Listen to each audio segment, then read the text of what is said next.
الآن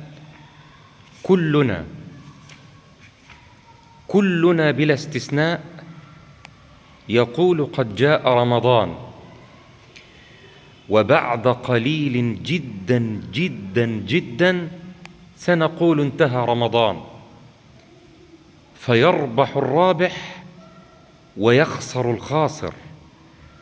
فهنيئا لمن أدرك رمضان وقد غفر له الرحمن، وخاب وخسر في الدنيا والآخرة من أدرك رمضان ولم يغفر له.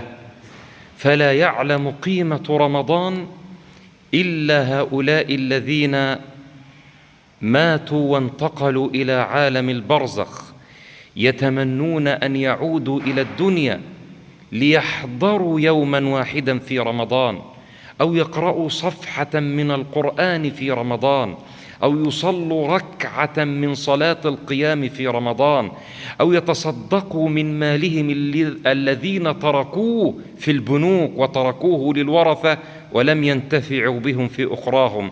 فرصة أن أتاك رمضان، استغل قبل أن تندم، وقبل أن يداهمك قطار الموت، وقبل أن يأتيك ملك الموت، وساعتها تقول رب ارجعون، ويرد عليك من فوق السبع الطباق كلا إنها كلمة هو قائلها ومن ورائهم برزخ إلى يوم يبعثون.